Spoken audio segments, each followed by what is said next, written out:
শুভেচ্ছা। বাঙালিয়ানার সায়নের সংবাদে স্বাগত। শুরুতেই শুনে নিচ্ছি সংবাদ শিরোনাম।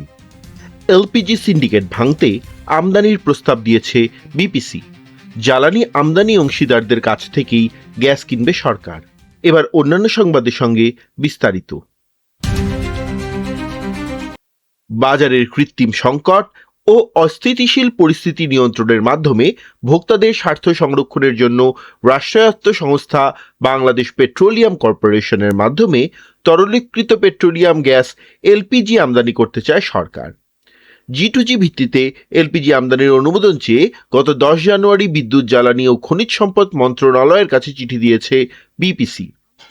আন্তর্জাতিক যেসব প্রতিষ্ঠান থেকে বাংলাদেশ জ্বালানি তেল আমদানি করে সেসব প্রতিষ্ঠান থেকেই এলপিজি আমদানি করা হলে বাজারে প্রতিযোগিতামূলক ও স্থিতিশীল পরিবেশ নিশ্চিত করা সম্ভব হবে বলে উল্লেখ করেছেন বিপিসি চেয়ারম্যান মোহাম্মদ আমিনুল আহসান।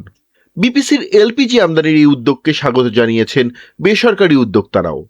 তারা বলছেন, বিপিসি জি2জি ভিত্তিতে এলপিজি আমদানি করে কম দামে বেসরকারি অপারেটরদের সরবরাহ করলে তা ইতিবাচক হবে। বর্তমানে দেশে এলপিজি আমদানি ও সরবরাহ কার্যক্রম পুরোপুরি বেসরকারি খাতের মাধ্যমে পরিচালিত হয়ে থাকে। সরকারি পর্যায়ে বা বিপিসির মাধ্যমে সরাসরি এলপিজি আমদানির ব্যবস্থা বিদ্যমান নেই। এর ফলে এলপিজির বাজারে কোনো রকম কৃত্রিম সংকট বা সরবরাহ বিঘ্ন দেখা দিলে তাৎক্ষণিকভাবে বাজার স্থিতিশীল করার ক্ষেত্রে সরকারের কার্যকর হস্তক্ষেপ করার সক্ষমতা তেমন একটা নেই। বাংলাদেশ সহ 75টি দেশের অভিবাসীদের জন্য অনির্দিষ্টকালের জন্য অভিবাসন ভিসা প্রক্রিয়া কারণ স্থগিত করেছে ট্রাম্প প্রশাসন। এর ফলে যুক্তরাষ্ট্রে প্রবেশের বৈধ পথগুলো আরও সীমিত হয়ে যাচ্ছে। বুধবার যুক্তরাষ্ট্রের পররাষ্ট্র দপ্তর জানায়, যারা কল্যাণমূলক ও সরকারি সুবিধা নেওয়ার মাধ্যমে আমেরিকার জনগণের কাছ থেকে সম্পদ লুফে নিতে চায় তাদের পদ্ধতিগত অপব্যবহারের ইতি টানতে চায় প্রশাসন। 21 জানুয়ারি থেকে এই আদেশ কার্যকর হবে। এবার যে 75টি দেশের তালিকা প্রকাশ করা হয়েছে তার মধ্যে দক্ষিণ এশিয়ার মধ্যে বাংলাদেশ ছাড়াও পাকিস্তান, আফগানিস্তান ও ভুটান রয়েছে। যুক্তরাষ্ট্রের স্টেট ডিপার্টমেন্টের প্রধান উপমুখপাত্র টমি পিগেট বলেন, স্টেট ডিপার্টমেন্ট তার দীর্ঘদিনের ক্ষমতা ব্যবহার করে এমন সম্ভাব্য অভিবাসীদের অযোগ্য ঘোষণা করবে যারা যুক্তরাষ্ট্রের উপর সরকারি সহায়তার বোঝা হয়ে দাঁড়াবে এবং মার্কিন জনগণের উদারতার অপব্যবহার করবে।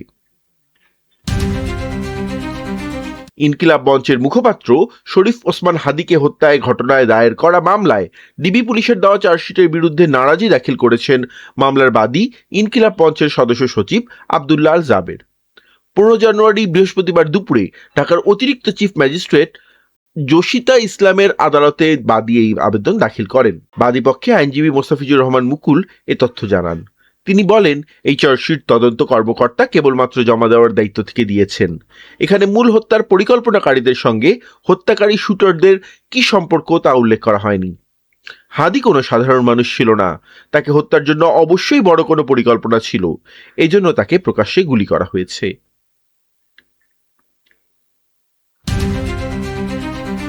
ভেনেজুয়েলার বিশাল তেলের মজুদ ব্যবহারের পরিকল্পনা বাস্তবায়নে বড় পদক্ষেপ নিল ওয়াশিংটন। মার্কিন প্রশাসনের একজন কর্মকর্তার বরাত দিয়ে জানানো হয়েছে, যুক্তরাষ্ট্র এরই মধ্যে ভেনেজুয়েলার তেলের প্রথম চালান বিক্রি সম্পন্ন করেছে, যার বাজার মূল্য প্রায় $500 মিলিয়ন।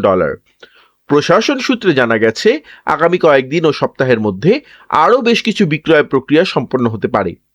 চলতি মাসের শুরুর দিকে মার্কিন সামরিক অভিযানে ভেনেজুয়েলার প্রেসিডেন্ট নিকোলাস মাদুরোর আটক হওয়ার পর থেকেই দেশটির জ্বালানি খাতের নিয়ন্ত্রণ নেওয়ার ব্যাপারে স্পষ্ট ইঙ্গিত দিয়েছিলেন ডোনাল্ড ট্রাম্প।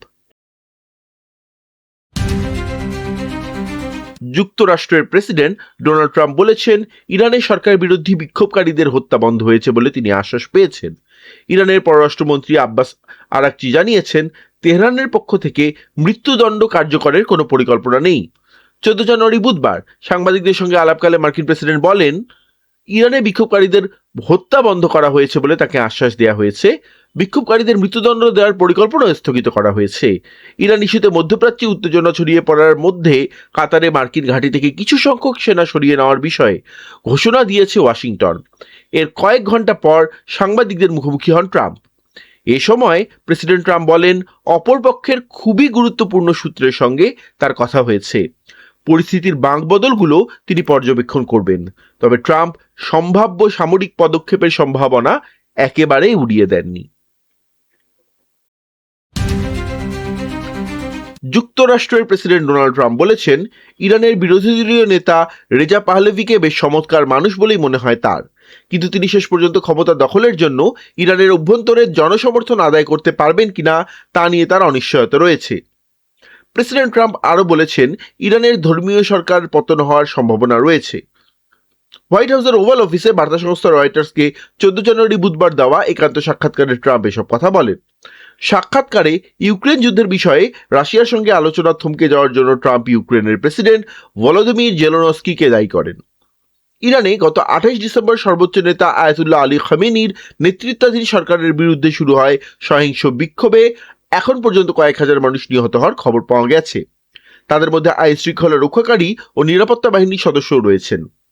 ট্রাম্প বরাবরই এই বিক্ষোভকারীদের সমর্থনে হস্তক্ষেপ করার হুমকি দিয়েছেন, কিন্তু ইরানের প্রয়াত 60 ছেলে রেজা পাহলাভিকে পূর্ণ সমর্থন দেওয়ার ক্ষেত্রে বুধবার দ্বিধাগ্রস্ত ছিলেন মার্কিন প্রেসিডেন্ট।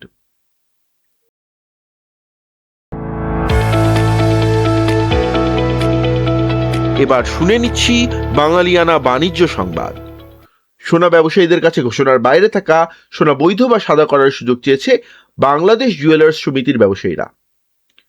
আগের সরকার ভরিপ্রতি 1000 টাকা করে কর দিয়ে সোনা সাদা করার এমন সুযোগ দিয়েছিল, কিন্তু তখন অনেকে সেই সুবিধা নিতে পারেননি এমন দাবি জানিয়ে নতুন করে আবার সুবিধাটি চালু করার প্রস্তাব দেন বাজুসের নেতারা।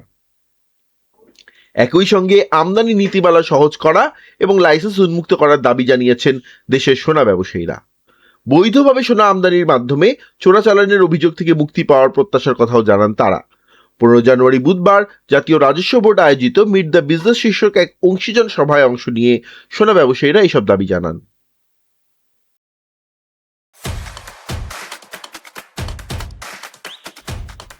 এবার শুনে নিচ্ছি বাঙালিয়ানা ক্রীড়া সংবাদ।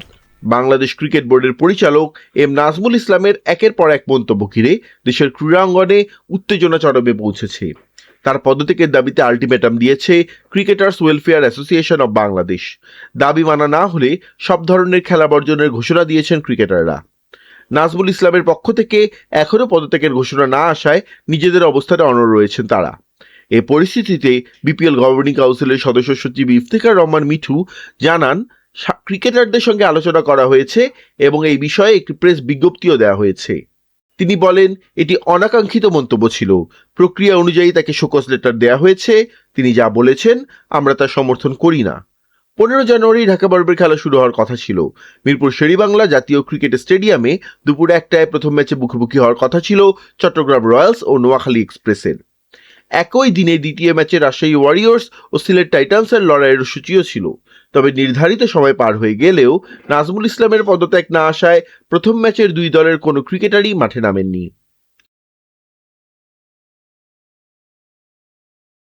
বাঙালিয়ানা সায়ান্নের সংবাদ শেষ হলো। ধন্যবাদ।